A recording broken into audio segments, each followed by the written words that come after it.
विनंती करतायत आणि त्यामुळेच मागच्या 5 ते 6 दिवसांपासून सर्व आदिवासी आमदारांनी एक आक्रमक पवित्रा घेतला होता। गांधी पुतळ्याजवळ त्यांना आंदोलन केलं होतं आणि त्यानंतर मुख्यमंत्र्यांची भेट मिळावी यासाठी ते प्रयत्न करत होते।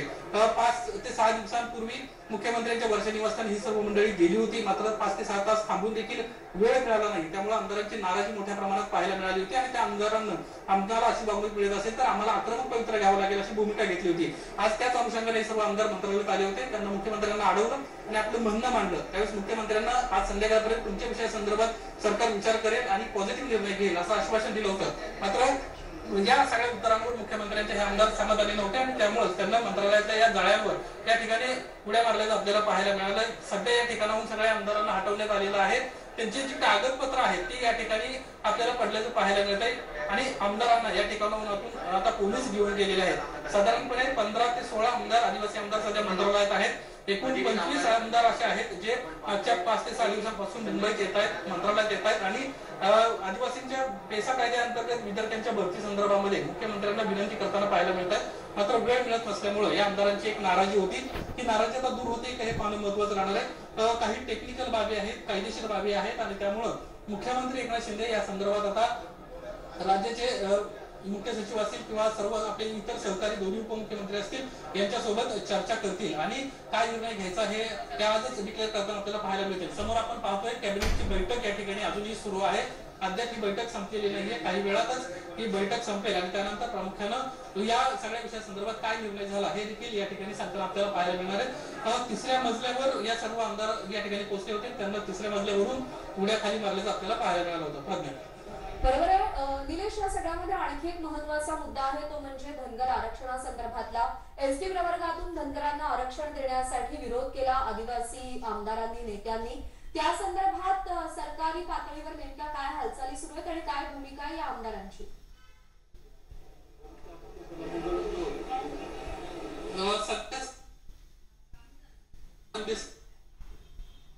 अपेक्षित होतं किंबहुना जो अहवाल ज्यांना तयार केला ते स्वतः सुधाकर शिंदे काही वेळापूर्वीच या ठिकाणी पोहोचलेले आहेत आणि ते या ठिकाणी उपस्थित असून अहवाल सबमिट करण्यासाठी ते या ठिकाणी पोहोचले अशा पद्धतीची माहिती मिळते आणि काही वेळामध्ये या संदर्भात निर्णय होताना आपल्याला पाहायला मिळेल। सुधाकर शिंदे समितीनं 5 ते 6 राज्यांमध्ये जाऊन अहवाल तपासलेला आहे।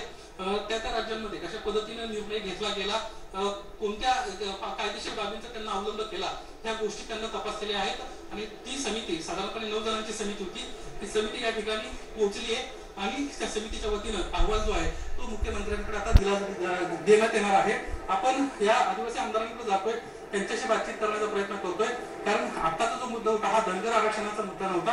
आताचा जो मुद्दा होता तो साधारणपणे पेसा कायद्याअंतर्गत विद्यार्थ्यांची भरती करावी हा मुद्दा होता आणि त्यामुळेच आदिवासी सर्व जे आमदार आहेत ते आक्रमक झाल्याचं आपल्याला पाहायला मिळतंय। मंत्रालयाच्या तिसऱ्या मजल्यावरून ही सर्व आक्रमक आमदारांची एक फौज आता पोलीस त्यांना घेऊन जवळच्या पोलीस स्टेशनमध्ये जाण्याची शक्यता किंवा किंबहुना त्यांची जी समजूत आहे ती काढण्याचा प्रयत्न या ठिकाणी होताना पाहायला मिळणार आहे। पोलीस मंत्रालयाची सध्याची जी सुरक्षा व्यवस्था आहे ती देखील आता वाढवण्यात आलेली आहे आणि काही वेळामध्ये मुख्यमंत्री कॅबिनेट बैठकीनंतर या आमदारांची भेट घेण्याची शक्यता देखील नाकारता येत नाहीये। प्रज्ञा निलेश, आपण पुन्हा एकदा जाणून घ्यायला आवडेल की यामध्ये ज्या आमदारांनी उड्या मारल्या त्यामध्ये नेमके कोण कोण आमदार होते, किती आमदार होते?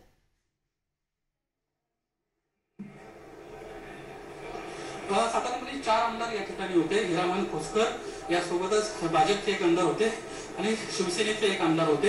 आज सकाळी जर तिथं पाहिलं तर नरहरी जिरवाळ यांच्या नेतृत्वामध्ये हे सर्व आमदार एकत्र आले होते।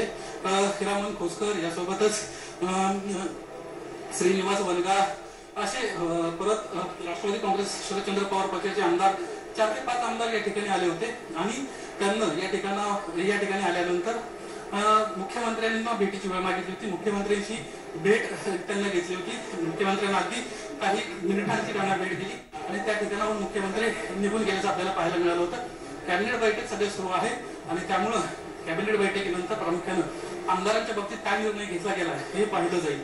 सध्याची ही दृश्य पाहतोय, या ठिकाणी ही कागदपत्र या आमदारांच्या वतीनं टाकण्यात आली होती। हा तिसरा मजला, या ठिकाणाहूनच या सगळ्या आमदारांना उड्या मारल्या होत्या। या ठिकाणी हे आमदार आहेत ते मी माध्यमांशी बोलतायत, आपण त्यांच्याशी बातचीत करण्याचा प्रयत्न करणार आहोत।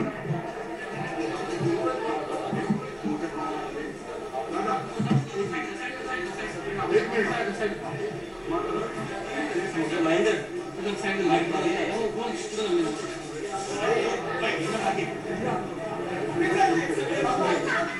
मंत्रालयातले हे दृश्य सध्या आपण पाहतोय. पेसा भरती संदर्भात आदिवासी आमदार आक्रमक झालेले होते. सकाळी मुख्यमंत्र्यांसोबत भेटीची वेळ देखील मागितली होती, पण ती चर्चा ती बैठक निष्फळ ठरल्यामुळे आदिवासी आमदार आक्रमक झाले. गेल्या 6 दिवसांपासून आदिवासी आमदार सातत्यानं पेसा भरतीच्या प्रश्नाचा पाठपुरावा करतायत. नरहरी झिरवाळ आक्रमक झाले होते. मंत्रालयासमोर जो गांधी पुतळा आहे तिथे नरहरी झिरवाळ यांच्या नेतृत्वात आदिवासी आमदारांनी आंदोलन केलेलं होतं, पण तरीही प्रश्न सुटत नाहीये आणि तोडगा या प्रश्नावरती अजूनही निघत नाहीये. दुसरीकडे मंत्रालयामध्ये मंत्रिमंडळाची बैठक सुरू आहे. आमदारांनी मंत्रालयाच्या जाळीवर उड्या मारल्यानंतर या मंत्रिमंडळ बैठकीमध्ये पेसा भरती संदर्भातला मुद्दा चर्चेत येतो का, त्यावर काही निर्णय होतो का, हे पाहणं देखील तेवढंच महत्वाचं आहे. आदिवासी विद्यार्थी आक्रमक झालेले आहेत पेसा भरतीसाठी.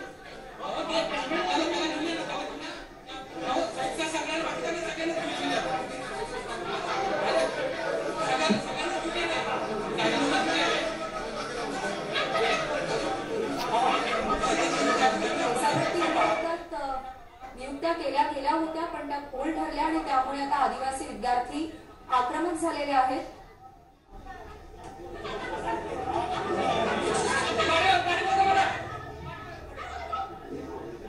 आणि महाराष्ट्रातल्या काही आदिवासी आमदारांनी मंत्रालयातल्या जाळीवरती उडी घेत पेसा भरतीच्या मुद्द्यावरती लक्ष वेधून घेण्याचा प्रयत्न केलेला आहे. आणि ज्या आमदारांनी या जाळीवरती उड्या घेतल्या होत्या त्या आमदारांना बाहेरही काढण्यात आलेलं आहे.